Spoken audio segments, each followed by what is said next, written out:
Okay, let's wrangle. On the desk here with me is Danica DeGiorgio, Sky News host. She's fired up, so I better go to Justin Smith, broadcaster and author in Melbourne first. Now, I want to start off in Melbourne, Justin, because there's a proposal now from the opposition to have laws that force these CBD protesters, if they want to go down a street or whatever, to get a permit or apply for permission. It makes sense, doesn't it? It happens in every other state capital, as far as I know.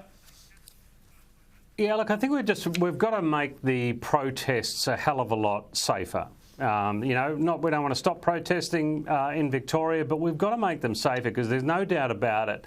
It's become incredibly dangerous. I mean, if you were to say to your family, hey, listen, we feel strongly about this or that or whatever, and we want to go into the city and protest it, I wouldn't let my family anywhere near it at the moment because it's just, things like the face covering.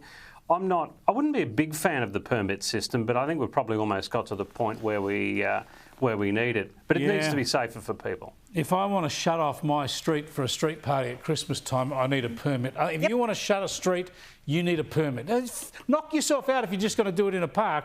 Exactly. But once you're closing streets, of course you should need a permit. I am shocked that Victoria has not gone down the New South Wales pathway yet. And bear in mind, Chris, as well, that the Premier of Victoria said that she would look at this legislation in December last year. Now, we're 12 months down the track. Week in, week out, we see all these protests. Businesses in the CBD are sick to death of the foot traffic. You've got families not going into the CBD because they don't feel safe. You've got rocks and other items being hurled at police officers.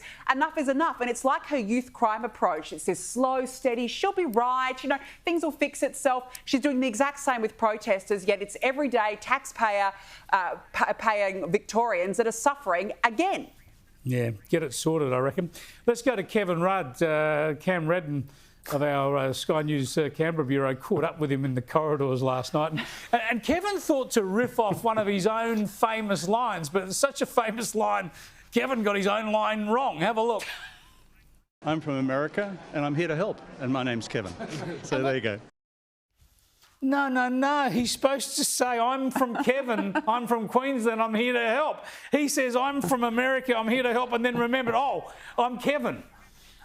He's losing it. Oh, Kevin, you think Kevin's losing it? Oh, well, he has had a rough time with you guys, and had a rough time with Donald Trump. I asked this question because I think a lot of this is centred around how Donald Trump feels and making sure Donald Trump's ego is massaged. Has anything Kevin Rudd actually said about Donald Trump proved to be wrong? Quite a few things. I mean, we're talking about one of say what you want about Donald Trump, Justin. It's all wrong. I think that's his problem. But the guy knows a business deal, right? The guy is a smart man. You don't become successful like he has become without something up here. What did Kevin Rudd say that was wrong? I think he said he was dangerous. He said he was a traitor to the West. He said that he was a village idiot and the most destructive president in history. Yep. Now, you tell me what's been destructive about Donald Trump's presidency, because since he's come back into power, he's actually fixed so much. He has cleaned crime up. He's getting rid of illegal immigrants. What are you saying? He's made NATO stronger. He's made Israel stronger. Some of those comments were made around him not accepting the outcome of an election and the violence that we saw on January 6th. A lot of those comments came out of that. No, it's not all I've got.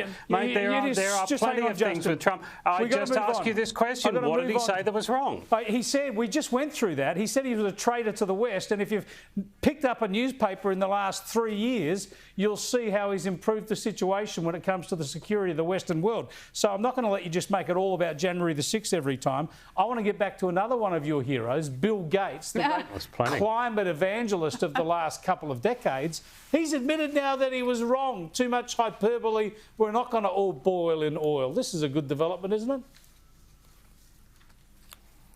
Talk to me. Did you just say that Bill Gates is one of my heroes? I'm not sure where you exactly got that one from. I wasn't even really sure of what is climate change.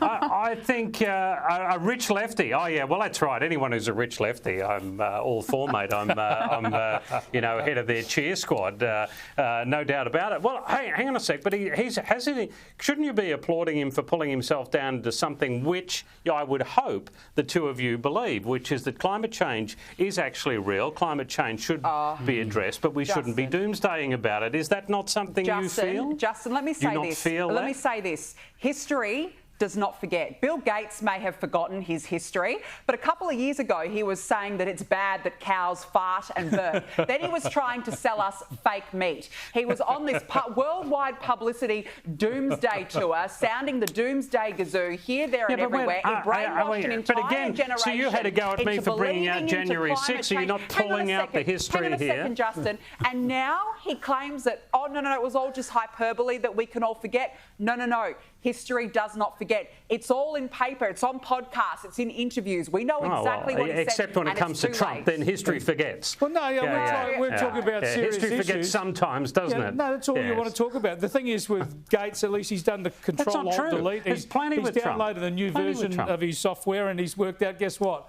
We're not dying. The planet is not going to explode. Just want to move on to, speaking of climate change, have a look at this. Up on the Goldie at Snapper Point, the extraordinary pictures of a bit of a fishing fest of sharks. I think we're going to grab here, have we, or is this overlay? Well, let's have a look at it then. These sharks are thrashing around at Snapper Point. The pictures are gone around the world, but here they are. This is a good advertisement for Queensland tourism, isn't it, Justin? Oh. That's like a Liberal Party conference, isn't it, that one? Come on. No, they haven't got that much fight. Oh, not quite as many teeth, but a little bit like a Liberal Party conference, It's kind of frightening, I've got to say, Chris. I mean, they've worn surfers, but that's scary in my view. When they're thrashing around in a metre of water right in front of you, you don't need a warning. You don't need someone to tell you not to get in there. No. Now, I also want to go to, speaking of these lefties and their controversial views, Ben and Jerry's ice creams. As you know, they like to put out their ice creams with all sorts of woke messages and lefty campaigns. They've been knocked back with one that they wanted to put out, Gaza, something about a pro-Gaza ice cream, they're calling it. Now, what I want to know is, in this one, Danica, is what does pro-Gaza mean? I think everyone's pro-Gaza. Who's anti-Gaza? Look, you know what? I'm sick to death of these people, these companies getting involved in social issues. Remember how well it went for Woolworths, for example, and the Ausday saga, or Qantas during the Yes campaign? Just butt out of issues, please. This mob have made a point of it. Thanks for joining us, Justin and Danica. We'll catch up with you next week.